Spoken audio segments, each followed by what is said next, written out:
The first time Ethan heard the laughter, it was distant, almost indistinguishable from the rustling of the autumn wind through the skeletal trees. He had been walking home from his friend Jake's house, taking his usual shortcut past Blackwood Cemetery, a decision he instantly regretted as the sun dipped below the horizon. Blackwood Cemetery had always been a place of whispered rumors and childhood dares. The older kids in town claimed it was cursed, that those who walked through it at night never returned quite the same. But Ethan never believed in ghost stories. He was 16, too old for fairy tales and too young to fear the dead. That was until he heard the laughter. It started as a giggle, high-pitched and distant, like a child playing hide and seek among the gravestones. He stopped in his tracks, his breath curling into the cold night air. The cemetery was empty. He was sure of it. Then it came again, closer this time, soft, breathy chuckles weaving between the tombstones, dancing through the air like whispers. Ethan's pulse quickened. He turned sharply, scanning the rows of graves, the iron-wrought fence casting jagged shadows across the cracked stone path. "Hello!" His voice barely broke the stillness. The laughter stopped.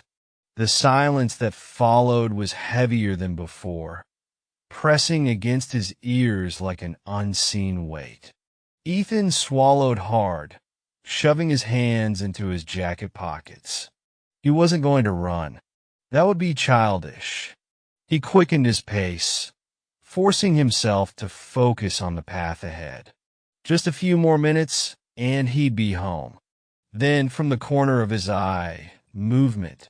A figure stood among the tombstones. Small, barefoot, dressed in a tattered white dress that billowed despite the still air. A little girl, no older than 7, her face hidden beneath long strands of matted black hair. Ethan froze.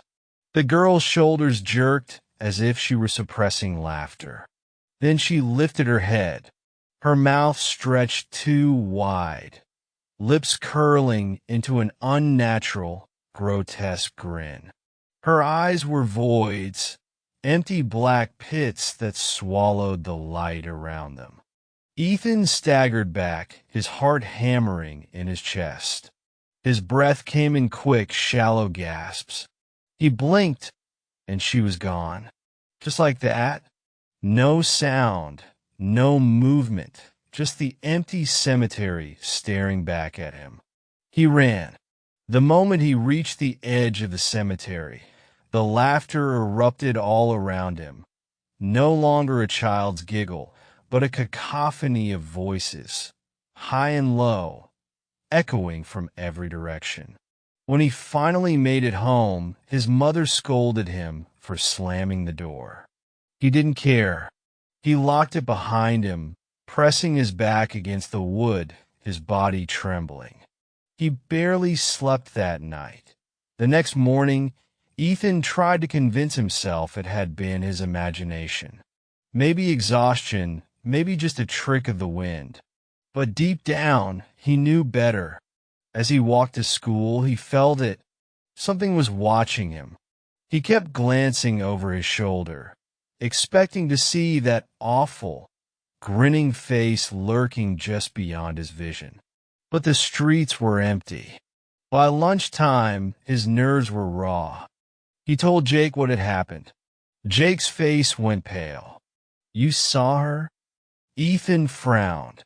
"What do you mean?" Jake hesitated, then lowered his voice. "People have seen her before. The girl in the cemetery. My uncle swears he saw her when he was a kid. Said she whispered to him, told him secrets no one should know. He was never the same after that." Ethan scoffed. "You're messing with me." "I swear I'm not." Jake leaned in. He said if you see her once, she comes back. Again and again, until she gets what she wants. Ethan forced a laugh, but it was hollow. And what does she want?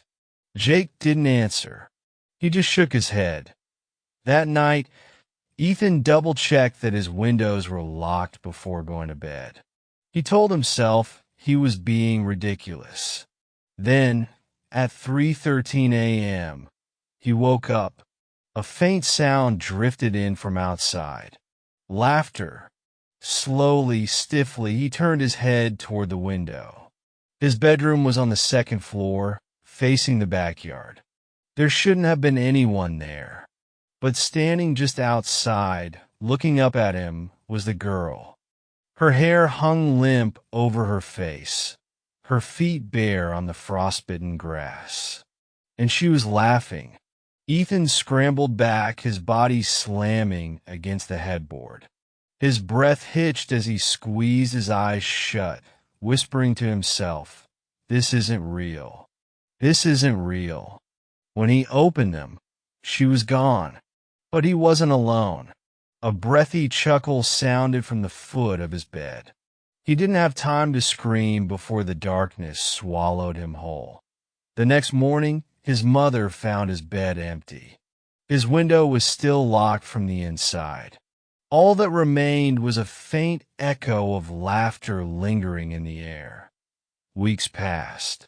Ethan's disappearance became another urban legend whispered among the students at his high school.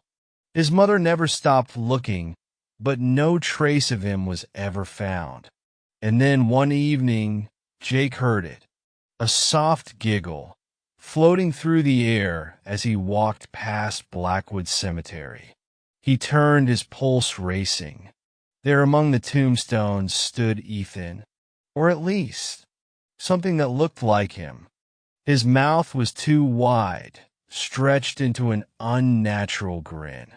And when he spoke, his voice was layered with something else. Something high-pitched, childish, and eerily familiar. Jake took a step back, but Ethan's grin only widened. "Come play with us," he whispered. The laughter echoed through the cemetery once more.